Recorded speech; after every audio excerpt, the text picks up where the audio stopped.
All right, guys, welcome back to our planning strategy here. We are about 7 hours into this game, so we're very, very early in the game. And I just wanted to talk about some stuff that I'm seeing here. If you're watching this later on my channel, just be aware that these videos were not released publicly during the game. If you're seeing these, it's because this game is either over or has reached a conclusion that cannot be undone. So, this video, having said that, this video is for my team for planning purposes. So let's go about that business. So I just want to say I'm very, very happy with what I'm seeing so far. So let's talk about it. We'll start with France. France is moving 10 to threaten the backwaters. I love that. I think this 10 back here, and we'll monitor this because we're still learning about alliance play and tournament play as we go. But I remain convinced the one time I did this, I forced Benaiah to hold back a good probably 40 to 45 troops to face that one stack of 10. Now, Benaiah's really good at defending water. I'm not sure how well this player is at defending water. If they're not great or they're not confident, they will hold back even more. So this 10 could hold back half of Britain's troops. We'll see. And then that's just optimistic, obviously. I'm being optimistic here. But at least I would hope 20, 30, maybe even 40 troops. So that's one of the strategies we're trying is just put some pirates in their backwaters. So another thing we have happening here is these 30 here, here, and here should be able to race to any water entries and defend pretty effectively against anything that London tries to send down. So I'm loving that. These 30 should be just fine. We also can see armored cars building in 1, 2, 3, 4, 5 territories. This is beautiful, and we're going to keep feeding him iron. So he has 5 armored cars, and by the way, once you get up to that level 2 fort, then you can churn them out. So this armored car is going to be done, and then he'll be able to build another one before the game actually starts. So that's good news. He's going to have 10 armored cars. That is a beefy and a very fast defensive unit. Don't forget, armored cars have 2 hit points. So they're basically, if you have 10 armored cars, you basically have 20 guys, 20 really, really fast guys who can run around and defend very nimbly. So loving that. And then he's also, of course, building forts here and here. Water defenses in the north and in the west if necessary, forts in the south because that is our land, continuous land there. I'm going ahead and sending down 5 and 5. That's from Germany up here for me because I feel like the main threat in this game, if it's going to happen, is going to be Morocco sending troops up into Spain and the 2 of them teaming up into France. Here's the joke of the day. Here's the fun joke of the day, which is this doofus down here named himself Harcold X and tried to make a really crappy deal with Raya Force and basically tried to give Raya Force 3 silver for 4,000 gas. And we were laughing. It's like, who tries to scam someone for gas? For gas. So I thought, you know what? Let's have fun with this. So what I went ahead and did is I went ahead and I messaged him, Harcold. So this is not Harcold. Our Harcold is Ottoman. So this is Morocco, who's changed his in-game name. So I went ahead and thought, well, why not? Harcold, take this iron. You need to build forts ASAP. And so I'm demanding iron from him in exchange for me giving him peace. And then, of course, if he takes it, I'll go ahead and just immediately embargo him again. But this, it looks like an offer, but it's backwards. So I've seen people fall for that. I've never actually done that myself, but there was a guy, I was playing in a game and he's like, hey, look at this little side scam I've got going. He would tell people that he had to quit the game. And so he just wanted to give away his resources. And then he would just offer deals to take other people's resources and they wouldn't look carefully and they'd go ahead and just give him 5,000 iron earlier in the game. I was like, that's a pretty good scam, but it's at the same time, I don't know. It just seems kind of cheap, especially in alliance play. I'm kind of surprised to see this level of stupidity in what I consider to be pretty high class, high stakes, high skill arena. But all right, whatever. It'd be great if he would go ahead and give me 2,000 iron, and I would just send it right on over to France to build more forts and cars. That would be sweet. That would be a sweet, sweet little victory. So, loving what France is doing. France is doing everything right, exactly perfect. Um, we do notice that we have a couple water scouts who are going to end up too close together. We don't need them that close together. So maybe Italy can redirect one of these to be further down. Let's get a little bit more vision between these two guys. See if there's stuff shuttling. Potentially, actually, that could be a really cool thing to have something over here to see how many troops are moving north. Because that's my gut feeling, is that Morocco is going to just send most of his stuff into Spain to attack across the land there. Italy is doing exactly what Italy needs to be doing. Italy is sending over a buttload of troops directly to our staging zone here. You can see that Austria-Hungary is also sending over. I think the technical term is a metric butt ton of troops. So we're going to have positioned here. If everything goes down right, Austria-Hungary is going to attack with almost everything. So 120 troops. And it looks like Italy is going to come in with another 60 or 70 troops. So that will be a devastating blow from down here, like close to 200 troops coming in. The idea being attacking down here into Kishinev, and really attacking more heavily here because it's going to be less expected that we attack around the corner down into here. So I would say 60, how we're going to split 60 and 60 from Austria. 60 and 60 still hold firm, but everything from Italy should come down here into Kishinev. And then let this be attacked just by that 60. And then, of course, I'll be up here with, I'm still consolidating, putting them together, but anywhere from 70 to 80 troops are going to be attacking into Riga here. So massive multi-front attack into Russia. But here's what I love even more. We have 60 troops coming to just ostentatiously float into the water in this region. And if you look, there's a lot of places that this stack could go. Now, I wouldn't recommend, I was going to go ahead and just say this in the video.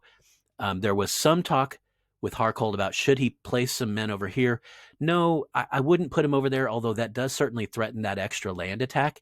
And by the way, that's a devastating land attack over here. You might want to float just 2 guys over here, because look, this land attack can go back and all the way to here, which means he has to keep people back here in this backwater country. So maybe two over there, maybe 5 over there. Since he's got 60 coming over here, maybe 5 over here and 55 over here. The idea being this, though, is that if we can take Kishinev, then Harkold can land with. I'm confused now because of Harkold Jr. over here. But Harkold should be able to just land those 50 troops and then just participate in the rush north. And so again, we're going to have almost 200 down here. We're going to have another 70 or 80 from me, and then another 60 down here. And then the idea is just to roll up, just wrap it up, roll upwards, take all of Russia, and then loop around and take all of Sweden. So that's the goal. At some point, we really do hope that some of us get right of way with Denmark. That would make things a lot quicker, a lot easier for sure. But that's the sort of basic plan. So everyone is executing exactly right. Everything is going perfectly. You can see Harkold is moving west with a bunch of guys. I think about 50, 60. It looks like about 60 moving west. And oh, I love this. Yes. Okay. So yeah, this is going so swimmingly. It's going so brilliantly. It looks like Italy is sending some troops down over to help France. I think that's a good idea. I certainly went ahead and decided to send 10 down there as well. If they have a chance at all, it's got to be here, where they can bring to bear as much as 240 men against land forts, just really vulnerable, can be worn down forts with a limited amount of defenders. We did also have a misclick here where these forts were delayed about maybe 5 hours, 6 hours.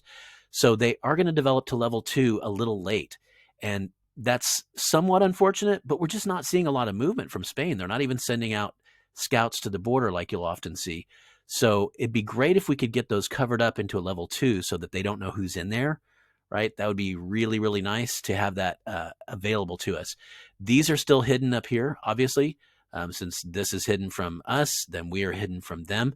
So we don't need a level 2 immediately up here, but it'd be nice to get this to a level 2 ASAP. So, but things are going really, really well. Everyone is playing exactly according to plan. Italy is using some of these island troops to send out water scouts and to move around. Let's see, this one's going back to Rome to defend. These 3 are going back to Rome to defend. So good play there. Probably a fort going down in Rome. Not yet, because he's still building. Okay, that's good. That's something else I did want to mention. This is something that Benaiah is really pushing, is early barracks. Because look, go ahead and starve yourself. This game, it's only going to, like, we could, if we do it right, we can win this game within 2 weeks. So churn out the men. Like, go ahead and build barracks out the wazoo. I'm really starved for food. I'm minus 200 per hour on my fish here. So I'm just going to be buying fish a lot, I guess, or hopefully trading with some of my allies. But even then, it's worth it.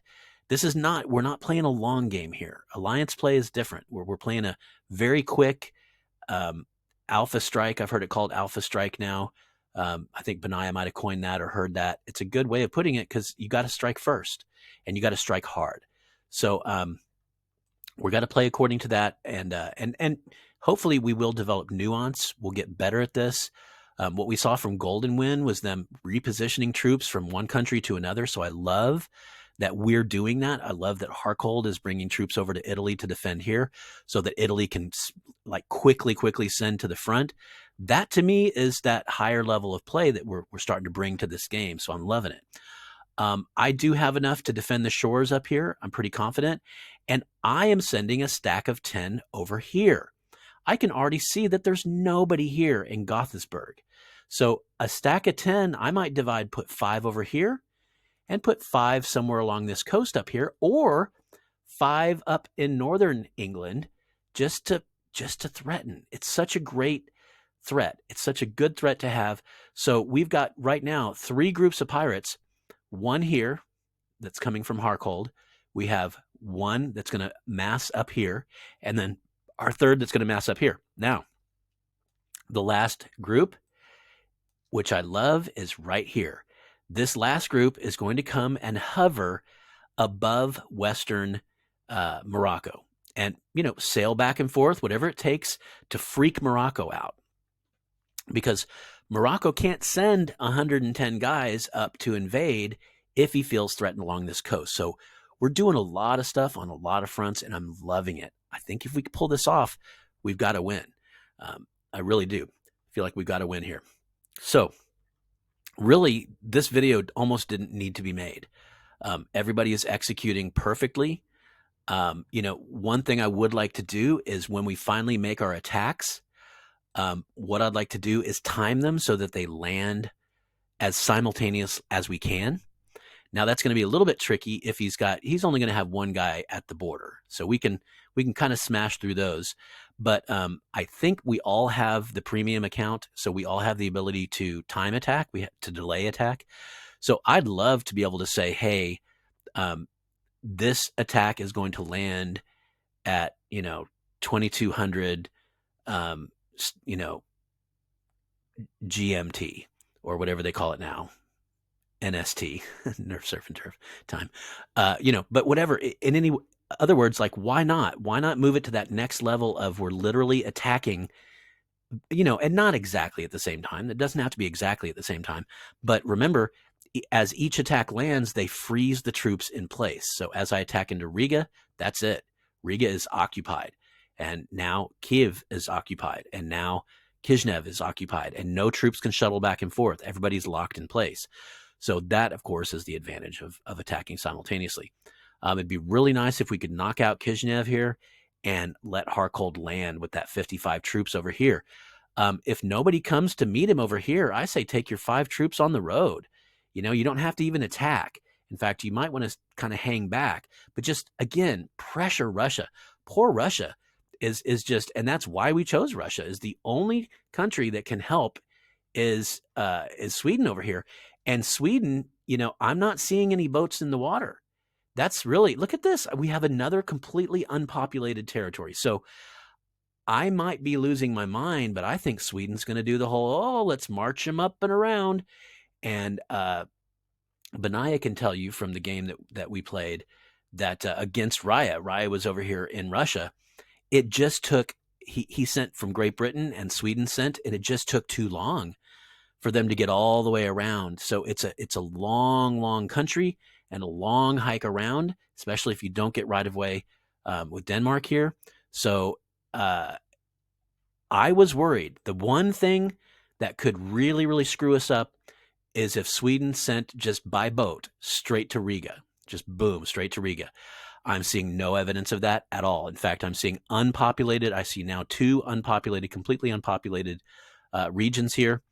It'd be great if Stockholm was unpopulated. That'd be fun. We'll see. I don't even know what caliber players we're playing against. I have no idea how good they are. I do know that they think that we're stupid enough to trade with the wrong country without, like, we're in constant communication on Discord. We talk about trades constantly. We had interactions. I carried a lot of steel, and I believe Doggo also carried a lot of steel. Possibly Raya did too. We're all going to be sending him steel, but we communicate about it. We talk about it. And here this guy comes out of nowhere, hey, here's 3 silver for 4,000 gas. My name is Harkold. But, who knows? They could be great players. They really could. I don't know. Oh, this is still on. Okay, it didn't really seem to matter from my previous casting. Okay, so just, guys, stay the course. You're doing great. This is going to be fun. It would be great to have a win early on. But I don't want to get overconfident, because that's always depressing. Then when you lose, you're like, oh, that sucks. But I just say things are looking good. We got really lucky being contiguous like this. I think we've got a solid plan. We've got good threats in the water to stretch them out and hold them back.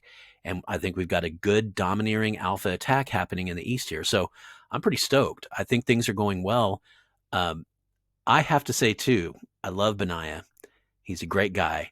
But it would be fun to win our first alliance. There's competition between our alliances. Don't think elsewise. And of course there is, because, we're high level players. We love this game, and there's going to be competition. I don't mind losing. I really don't. And luckily, kind of my main thing here is the community and the cast. So I can kind of focus on that. When I lose, I don't have to be too sad.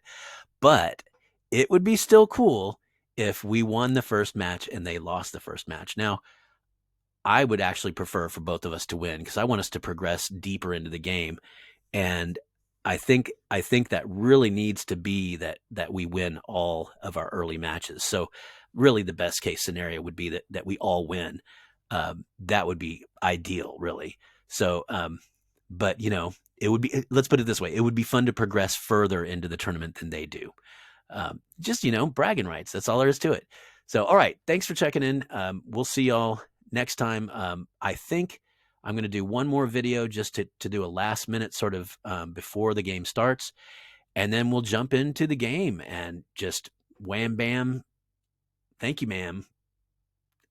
On to Russia, basically. So looking forward to it. It's going to be a great game. Great start so far. Super stoked. I'll see y'all guys next time. Adios.